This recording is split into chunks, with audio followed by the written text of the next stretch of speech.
அனைவருக்கும் வணக்கம். சமச்சீர் கல்வி புதிய 6ஆம் வகுப்பு தமிழ் புத்தகத்தில் 6ஆம் வகுப்பு புதிய தமிழ் புத்தகத்தில் 3வது இயலில் செய்யுள் வரைக்கும் நம்ம பார்த்துட்டோம். இப்போ வந்து உரைநடை உலகம் 3வது இயல் உரைநடை உலகம் கல்விக்கண் திறந்தவர் காமராஜர் பற்றி பார்க்க போகிறோம். இதில் என்ன போட்டிருக்காங்க அப்படின்னா, முக்கியமான விஷயத்தை மட்டும் நான் போடுறேன், இதெல்லாம் சொல்லிடுறேன். கல்வி நிலையங்கள்லாம் இப்போ வந்து காலத்துக்கு தகுந்தாலும் மாறி வருது. முன்னாடி என்ன செய்வாங்க, ஆசிரியரோட வீட்டில் தங்கி படிப்பாங்க. அப்புறம் வந்து தினமும் ஆசிரியரோட வீட்டுக்கு போனாங்க. இப்போ பொதுவான ஒரு இடத்துல மாணவர்களுக்கு ஆசிரியர்கள் கற்பித்தாங்க. இப்போ அதுதான் வந்து நமக்கு பள்ளிக்கூடம், ஸ்கூல் அப்படின்னு சொல்கிறோம். முன்னாடி வந்து ஒரு சில ஊர்களில் மட்டும்தான் இருக்கும். இப்போ எல்லா ஊர்லேயுமே பள்ளிகளோட எண்ணிக்கை வந்து அதிகரிச்சிருக்கு. இதுக்கு வந்து இந்த கல்வி புரட்சிக்கு வித்திட்டவர் முக்கியமான ஒருத்தர். அவரை பற்றி தான் நம்ம இதில் பார்க்க போகிறோம். இப்போ என்ன ஆச்சுன்னா, ஒரு 2 நிகழ்வு இதில் இருக்குது. முதல் நிகழ்வு என்ன அப்படின்னா, நிறைய சிறுவர்கள்லாம் சேர்ந்து ஆடு மேய்ச்சிட்டு இருக்காங்க. அந்த வழியாக வந்த ஒரு கார் வந்து அங்கே நிற்கிது. அங்கேருந்து ஒருத்தர் இறங்குறாரு. அவர் வந்து ஆடு மேய்ச்சிட்டு இருக்கவங்களை கூப்பிட்டு, ஏன் நீங்கள்லாம் ஸ்கூல் போகல, எதுக்கு ஆடு மேய்ச்சிட்டு இருக்கீங்க, இன்றைக்கி லீவா அப்படின்னு கேட்குறாரு. உடனே ஸ்கூல் அதெல்லாம் எங்கள் ஊரில் கிடையவே கிடையாது அப்படின்னு இந்த பசங்க சொல்கிறாங்க. அப்போ உங்கள் ஊரில் ஸ்கூல் இருந்தால் நீ படிப்பியா அப்படிங்க. நான் படிப்போமே. உடனே எல்லா ஊர்லேயும் ஸ்கூலை திறக்கணும் அப்படின்னு சொல்லி ஒரு முடிவுக்கு வந்துட்டார். ரெண்டாவது என்ன அப்படின்னா, இன்னொரு ஸ்கூலுக்கு அவர் போகிறாரு ஒரு ஃபங்க்ஷனுக்கு. அப்போது ஸ்டூடெண்ட்ஸ்ட்டு கேட்குறாரு, படிப்பறிவு இருந்தால் தான் வந்து சொல்லிகிட்ருக்காரு, படிப்பறிவு இருந்தால் தான் நாடு முன்னேறும், நாடு முழுக்க நாங்கள் வந்து 50,000 பள்ளியிட திறக்க முடிவு பண்ணியிருக்கோம். நீங்கள் வந்து எவ்வளோ தூரம் உங்களால் நடந்து போக முடியும், நீண்ட தூரம் ரொம்ப தூரம் போனீங்கன்னா களைச்சி போயிடுவீங்க, அதனால் எப்படி படிக்க முடியும், அதனால் 1 மைல் தூரத்தில் ஆனால் வந்து உங்களுக்கு 1 மைல் தூரத்தில் ஒரு ஆரம்ப பள்ளி, இது நம்ம ஞாபகம் வச்சுக்கணும். 1 மைல் தூரத்தில் ஆரம்ப பள்ளி, 1 மைல் தூரத்தில் ஆரம்ப பள்ளி, 3 மைல் தூரத்தில் நடுநிலைப்பள்ளி, 5 மைல் தூரத்தில் உயர்நிலைப்பள்ளி இருக்கணும்னு சொல்லி ஒரு திட்டம் அப்படின்னு பேசிட்டார். மூணாவது நிகழ்வு என்ன அப்படின்னா, ஒரு ஸ்கூலில் தேசிய கொடி ஏற்றுறதுக்கு அவர் கூப்பிட்ருக்காங்க. கொடி ஏற்றும் போது எல்லோரும் சின்ன வணக்கம் செலுத்திப்பாங்க. அப்போ ஒரு பையன் வந்து மயங்கி விழுந்துட்டான். ஆனால் என்னன்னு பார்த்தா, காலையில் சாப்பிட்டியா அப்படின்றதான் அவன் சாப்பிட்லன்னு சொல்கிறான். ஏன்னு கேட்டால், வீட்டில் சாப்பிட எதுவும் இல்லை அப்படின்னு சொல்கிறான். அதனால தான் என்ன முடிவு பண்ணாங்கன்னா, ஒரு வேளையாவது சாப்பாடு கொடுக்கணும் அப்படின்னு சொல்லி முடிவு பண்ணாங்க. நாலாவது என்னென்னா, பரமக்குடி பக்கத்தில் ஒரு தரப்பாலத்தை பார்த்தப்போ அவர் வந்து கூட வந்த கல்வியில் சொல்லியிருக்காரு, இந்த காட்டத்தில் தண்ணி போகும்போது இந்த பக்கத்து மாணவங்க வந்து எப்படி ஸ்கூல் போவாங்க, அதனால் அப்படின்னு கேட்டோடனே அவங்க சொல்லிட்டாங்க, மழை வந்துருச்சுன்னா வரமாட்டாங்க அப்படின்னு சொன்னோன்னே, அப்போ இந்த பக்கம் ஒரு பள்ளிக்கூடம் கட்டலாம்ல. அப்போது கல்வித்துறை விதிப்படி நம்ம என்ன பண்ணிக்கோனா, 3 மைல் தூரத்துக்கு தான் பள்ளிக்கூடம் இருக்கணும்னு சொல்லியிருக்கு. அதனால் வேறு பள்ளி வைக்க முடியாது அப்படின்னு சொன்னோன்னே, அவர் ஒன்று இந்த காட்டாத்த காரணம் காட்டி இந்த பக்கம் கட்டுறதுக்கு ஒரு அனுமதி கேளுங்க, நான் பார்த்துக்கிறேன் அப்படின்னு சொல்லியிருக்காரு.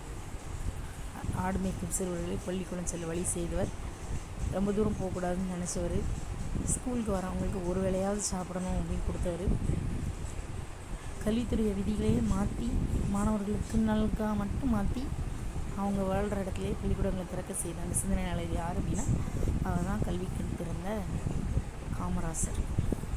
அவரோட கல்வி பணிகள் என்னென்னா, முதலமைச்சர் அவர் பதவியேற்ற நேரத்தில் 6,000 தொடக்கப்பள்ளி வந்து மூடியிருந்தாங்களாம். அது எல்லாத்தையும் உடனடியாக திறந்திருக்காரு. அனைவருக்கும் இலவச கட்டாய கல்வி அவருக்கு தான் கொண்டு வந்தது. மதிய உணவு திட்டம் கொண்டு வந்தது அவர் தான். சீருடை திட்டம் கொண்டு வந்தது அவர் தான். அடுத்து வந்து பள்ளிகளோட வசதிகளை பெருக்கிறதுக்கு பள்ளி சீரமைப்பு மாநாடுகள் நடத்தினது காமராஜர். 6,000 தொடக்கப்பள்ளிகள் 6,000 தொடக்கப்பள்ளிகளை திறந்தார். இலவச கட்டாய கல்வி, மதிய உணவு திட்டம், சீருடை திட்டம், பள்ளி சீரமைப்பு மாநாடு. அதுக்கப்புறம் பொறியியல் கல்வி, மருத்துவக் கல்வி, கால்நடை மருத்துவக் கல்வி, ஆசிரியர் பயிற்சி நிறுவனங்கள் இதெல்லாம் புதுசாக ஆரம்பித்ததும் இவர் தான். தமிழ்நாட்டில் நிறைய நூலகங்கள், கிளை நூலகங்களை தொடங்கினதும் காமராசர் தான். அதனால் கல்வி புரட்சிக்கு வித்திட்டவர் காமராசர். இவருக்கு என்னென்ன சிறப்புகள்லாம் செஞ்சுருக்காங்க அப்படின்னா, மதுரை பல்கலைக்கழகத்துக்கு மதுரை காமராசர் பல்கலைக்கழகம் மாற்றிருக்காங்க. அடுத்து வந்து 1976 வருஷம் பாரத ரத்னா விருது வந்து மத்திய அரசு வந்து கொடுத்துருக்கு. நடுவண் அரசு 1976 வருஷம் கொடுத்துருக்காங்க. அடுத்து காமராஜர் வாழ்ந்த அவரோட வீடு, சென்னையில் இருந்த வீடு, விருதுநகரில் இருந்த வீடெல்லாம் அரசுடைமை ஆக்கி நினைவில்லங்களாக பராமரிச்சுட்டு வராங்க. அப்புறம் சென்னையில் அவருக்கு சிலை இருக்குது. அப்புறம் சென்னையில் இருக்க உள்நாட்டு விமான நிலையத்துக்கு காமராசர் பேர் இருக்குது. கன்னியாகுமரியில் காமராசருக்கு மணிமண்டபம் இருக்குது. இது வந்து எப்போ அமைக்கப்பட்டது அப்படின்னா 10/2000. அப்புறம் காமராஜர் பிறந்தநாள் தான் நம்ம என்ன செய்கிறோன்னா கல்வி வளர்ச்சி நாளாக கொண்டாடுறோம். இதில் வந்து நம்ம மனப்பாடம் பண்ண வேண்டிய விஷயம் 2 தான். ஒன்று வந்து 1976 வருஷம் பாரத ரத்னா விருது காமராஜருக்கு கிடச்சிது. அடுத்து கன்னியாகுமரியில் காமராஜருக்கு மணிமண்டபம், அது வந்து 2/10/2000. இந்த 2 விஷயந்தான் வந்து நம்ம மனப்பாடம் பண்ண வேண்டிய விஷயம். ஓகே. பள்ளிக்கூடம் செல்லாததற்கு ஆடு மேய்க்கும் சிறுவர்கள் கூறிய காரணம் என்ன? ஊரில் பள்ளிக்கூடம் இல்லை. பசியின்றி எப்படி பிரிக்கணும்? பசி கூட்டல் படிப்பு கூட்டல் அறிவு, காடு + 6 காட்டாறு. குழந்தைகள் பள்ளியில் ஏற்றத்தாழ்வின்றி படிக்க சீருடை திட்டத்தை வந்து அவர் அறிமுகப்படுத்தியிருப்பார். காமராசரை கல்விக்கண் திறந்தவர் என மனமாற பாராட்டியவர்.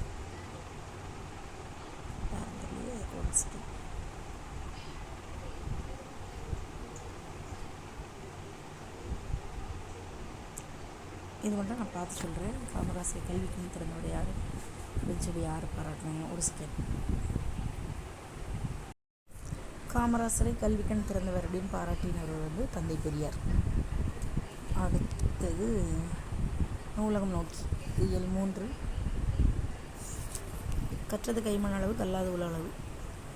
இதை வந்து நம்ம உலக அறிவு வந்து பெறணும்னா நம்ம நிறைய பாடல்கள் மட்டும் படித்தா போதாது, நிறைய நூல்களை தேடி படிக்கணும். அதற்கு துணை புரிவன் வந்து நூலகங்கள். நூலகங்கள் வந்து மாவட்ட நூலகம், கிளை நூலகம், ஊர்ப்புற நூலகம், பகுதி நேர நூலகம், தனியார் நூலகம்னு சொல்லி பல வகை இருக்குது. ஆசியாவிலே 3வது பெரிய நூலகம் வந்து நம்ம தமிழ்நாட்டில் இருக்குது. இது வந்து உரைநடை இல்லை, துணைப்பாடம் முன்னாடி சொல்லுவோம்ல, அதுதான். அதனால் கொஞ்சம் ஈஸியாக தான் இருக்கும். இவங்க எல்லாம் நினச்சிட்டாங்கன்னா சென்னை கோட்டூர்புரத்தில் உள்ள அண்ணா நூற்றாண்டு நூலகத்துக்கு வராங்க. இப்போ அண்ணா நூற்றாண்டு நூலகம் எங்கே இருக்குது அப்படின்னா சென்னை கோட்டூர்புரத்தில் இருக்குது. இதுதான் ஆசியா கண்டத்திலே 3வது பெரிய நூலகம். இதில் வந்து என்ன இருக்குது அப்படின்னா தரைத்தளத்தில் 9 அடுக்கு. இதோட பரப்பளவு வந்து 8 ஏக்கர். 8 ஏக்கர். தரைத்தளத்தில் மட்டும் 9 அடுக்கு இருக்கலாம். அவ்வளோ பெரிய நூலகம். இதில் வந்து இவங்க என்ன செய்கிறாங்கன்னா அங்கே உள்ள ஃபார்மாலிட்டிலாம் முடிக்காங்க. போயிட்டு இது யார் சோரில் மாட்டிக்கிட்டவர், இந்த ஃபோட்டோ யாருன்னு கேட்குறாங்க. உடனே இவர் பேர் வந்து ரா. அரங்கநாதன். இந்த அரங்கநாதன் யார் அப்படின்னா இவர் தான் நூலக விதிகளை உருவாக்கியவர், நூலகவியலின் தந்தை. நூலக விதிகளை உருவாக்கியவர் யாருன்னு கேட்டால் ரா. அரங்கநாதன். இந்திய நூலகவியலின் தந்தை யாருன்னு கேட்டாலும் ரா. அரங்கநாதன். அதுக்கப்புறம் தரைத்தளத்தில் வந்து என்ன இருக்குது அப்படின்னு பார்த்தோன்னா பார்வைத்திறன் குறைபாடு உள்ளவங்களுக்கான பிரிவு இருக்குது. அதில் வந்து அவங்க தொட்டு பார்த்து படிக்கிற மாதிரி பிரெய்லி நூல்கள் இருக்குது. அது மட்டும் இல்லாமல் அவங்க காதனால் கேட்குற மாதிரி ஒலி வடிவ நூல், குறுந்தகடுகள் அதெல்லாம் வச்சுருக்காங்க. அவங்களுக்கு உதவி செய்கிறதுக்கு அங்கே ஆட்கள் இருக்காங்க. அப்புறம் வந்து அங்கேயே வந்து பிரெய்லி எழுத்தில் வந்து நூல்களை உருவாக்குறதுக்கு கருவி இருக்குது, ஜெராக்ஸ் எடுக்கிறதுக்கு வசதி இருக்குது. அப்புறம் அடுத்து என்னென்னா நகரம் படிக்கட்டு அதில் போகிறாங்க. அடுத்து வந்து முதல் தளத்தில் எங்கே அப்படின்னா குழந்தைகள், அவங்களுக்காக வந்து படிக்கிறதுக்கு அங்கே ஒரு செயற்கை மரம் இருக்குது. எல்லோரும் சிறுவர்கள் மட்டும் இல்லாமல் எல்லாருக்குமே இந்த பகுதி ரொம்ப பிடிக்கும். இங்கே வந்து 20,000க்கும் மேற்பட்ட பல்லூடக குறுந்தகடுகள் பிள்ளைகளுக்காக சேர்த்து வச்சுருக்காங்க. அதே மாதிரி மற்ற நாடுகளிலிருந்து சேகரித்த 50,000க்கும் மேற்பட்ட நூல்கள் இருக்குது. நூல்கள் 50,000க்கு மேலே, குறுந்தகடுகள் 20,000க்கு மேலே.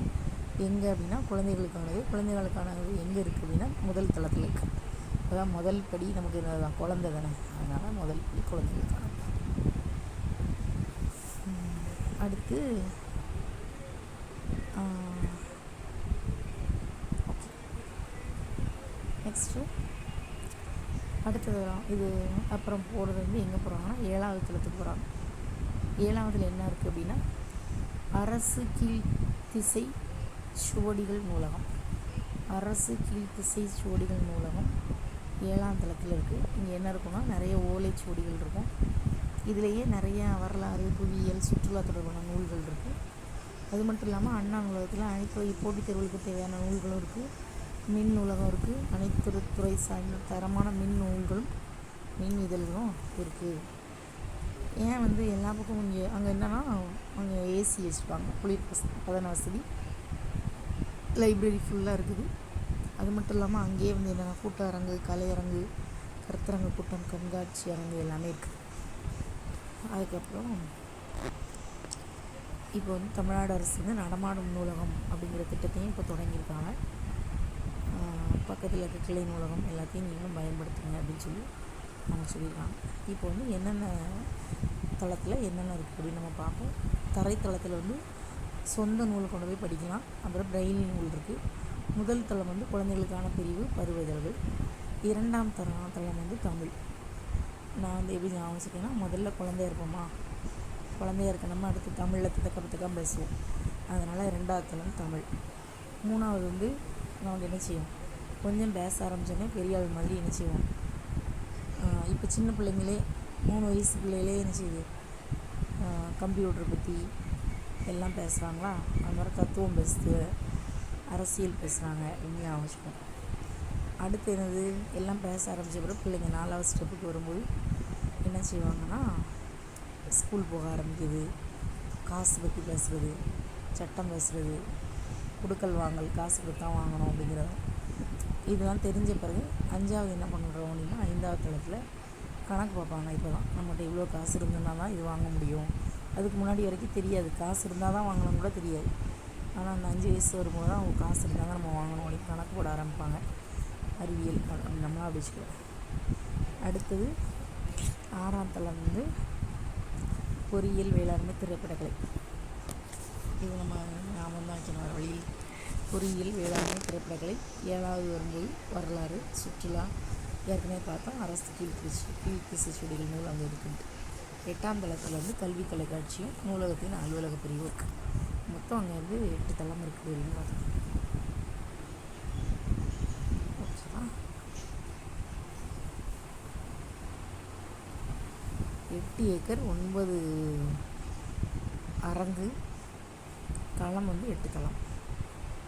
அடுத்து வந்து இதில் ஒரு விஷயம் என்ன விட்டுட்டோன்னா, நூலகத்திலேயே படித்து நிறைய பெரிய ஆள் ஆனவங்க வந்து அறிஞர் அண்ணா, ஜவஹர்லால் நேரு, அண்ணல் அம்பேத்கர், கார்ல் மார்க்ஸ். ஆசிய கண்டத்தில் மிகப்பெரிய நூலகம் எங்கே இருக்குன்னா சைனாவில் இருக்குது. சிறந்த நூலகர்களுக்கு வந்து என்ன விருது கொடுப்பாங்கன்னா, முனைவர் சாரா அரங்கநாதன் விருது. ஓகே, அவ்வளோதான். இப்போ வச்சுக்கலாம். ஒரு செகண்ட். தரைத்தளத்தில் என்ன இருக்கும், பிரெயிலையும் சொந்த நூலும். முதல் தளம் குழந்தைகளுக்கு, 2ஆம் தளம் வந்து என்ன செய்வாங்கன்னா தத்தி தமிழ் பேசுவாங்க, அதனால் தமிழ் நூல்கள். 3ஆம் தளம் 3 வயசு ஆகும்போதே கம்ப்யூட்டர் பற்றி பேசுவாங்க, அதனால் கணினி. அப்புறம் தத்துவம், அரசியல். 4ஆம் தளம்னா சட்டம் பேசுவாங்க, சட்டம் பேசுகிறது, பொருளை பற்றி பேசுகிறது, கல்வி. 5ஆம் தளம் வந்து கணக்கு பார்ப்பாங்க, அதனால் கணக்கு, அறிவியல், மருத்துவம். 6ஆம் தளம் வந்து பொறியியல், வேளாண்மை, திரைப்படம்.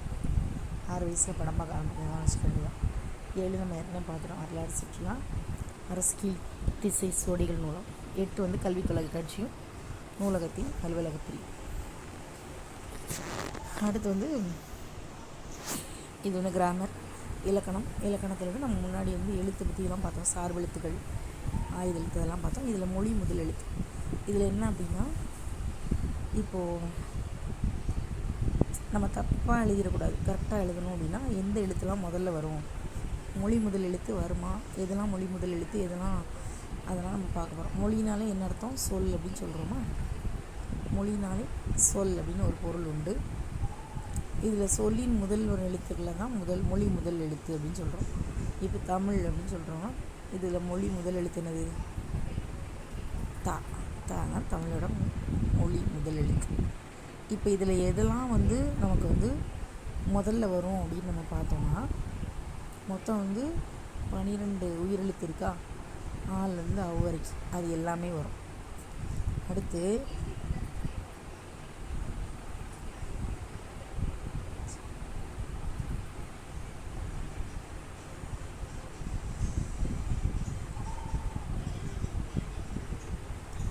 ஓகே, என்னெல்லாம் வராதுங்கிறத நான் சொல்கிறேன். இப்போ வந்து நம்ம காஞ்சாச்சா எழுதுவோம்ல, அதோட ஈஸியாக எப்படி எழுதலாம், கசட தவற இருக்குது, கசட தவற வள்ளி நம்ம படிப்போமா. அப்புறம் ஞன நம்மன. அடுத்து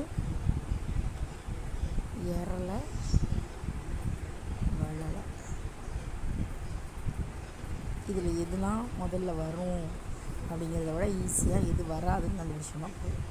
இப்போ எதுக்காக வரும், ச வரும், ட வராது, அப்புறம் த வரும், ப வரும், ர வராது. ஸோ இதில் இந்த 2 தான் 4 தான் வரும். க ச த ப வரும். அடுத்து ஞ வரும், ந வராது, ந வரும், ம வரும், இந்த ந வராது. இதுலேயே அந்த மாதிரி என்னதான் 4 மூணாவது எழுத்து கட் ஆகுது. அடுத்து இங்கே ஏ வரும், ர வராது, ல வராது, ல வராது, ல வராது, ல வராது. அப்போ மெல்லினத்தில் 2 தான். மெல்லினத்தில் 2. அப்போ மொத்தம் வந்து 3 6 10 11 வருதா? 1 2 3 4 5 6 7 8 11 வருதா? ப 3 6 10 எழுத்து தான் வரும். டோட்டலாக இங்கே ஒரு 10, இது ஒரு 12, இது ஒரு 10. அப்போ 22 எழுத்து தான் வந்து நமக்கு எப்படி ஞாபகம் வச்சுக்கணும் அப்படின்னா, எப்படி ஞாபகம் வச்சுக்கணும், மொத்தம் வந்து 10 தான் வரும். அந்த 10 எழுத்தில் எதெல்லாம் வரும் அப்படின்னு சொல்லி நம்ம நினச்சிக்கலாம், ஞாபகம் வச்சுக்கலாம். ஒரு சில 10 எழுத்து தான் 10 தான் நிச்சயம் வரும். அப்போது வல்லினத்தில் 3வது எழுத்து 6வது எழுத்து வராது. வல்லினம் மெல்லினமில் 3ஆவதும் 6ஆவதும் வராது. இடையினத்தில் வல்லினம் இடையினமில் 2 எழுத்து மட்டும் தான் வரும். சரியா? என்னெல்லாம் வரும்னு பார்க்கலாமா? கசட தவிர அதில் க வரும், ச வரும், ட வராது, க சட தவிர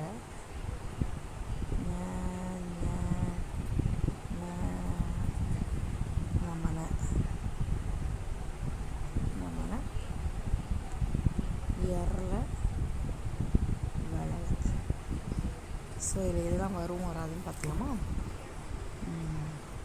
இதில் 3வது எழுத்து வராது, இதில் 3 வராது, இதில் 3 வராது, இதில் 3வது எழுத்து வராது, இதில் முதல் உள்ளது வரும், 4வது வரும், மீதி எதுவுமே வராது. அப்போது இங்கே ஒரு 4 8 10 அங்கே ஒரு 12, மொத்தம் 22 எழுத்துக்கள் தான் நினச்சது மொழி முதல்ல வரும். அதுதான் போட்டிருக்காங்க.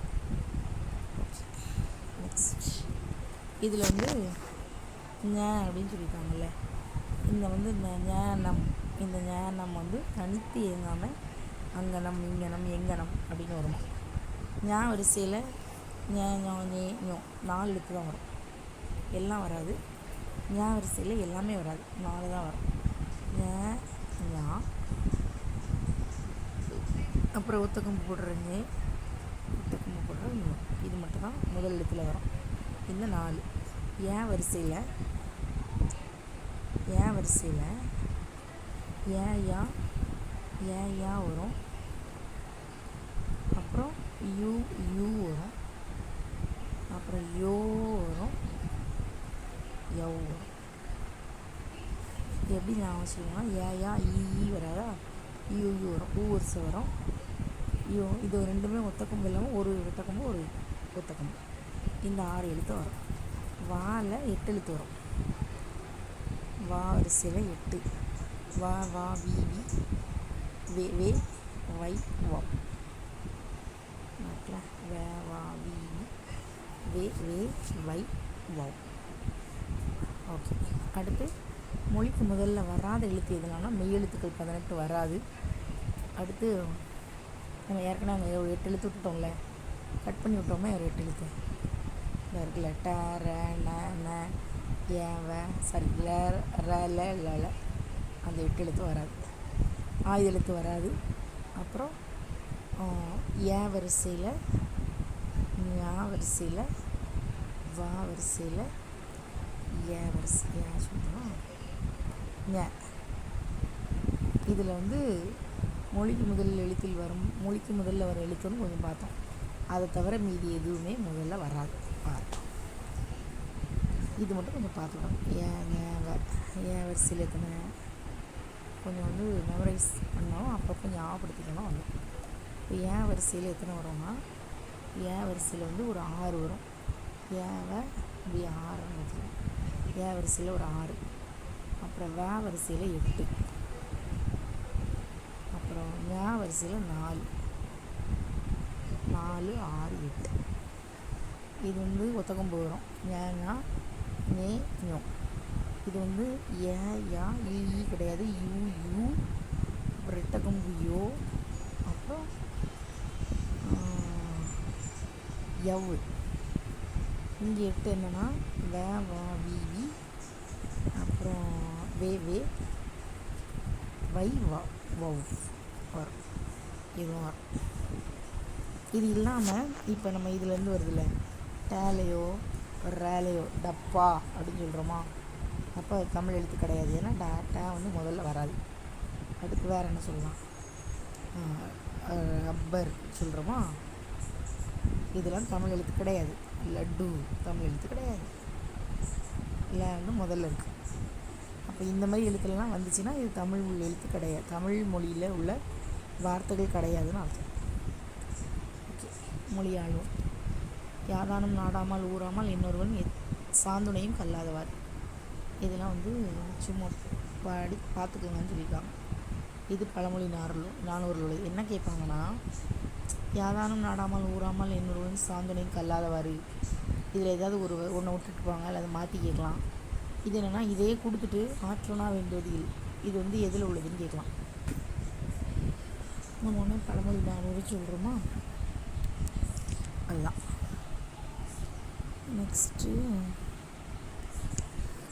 நெக்ஸ்ட் இது வந்து நம்ம ஓகே, இதெல்லாம் ஈஸி தான். காமராஜரோட பிறந்தநாள் வந்து கல்வி வளர்ச்சி நாள், ராதாகிருஷ்ணன் ஆசிரியர் நாள், செப்டம்பர் 5. அப்துல் கலாம் வந்து தேசிய இளைஞர் நாள்.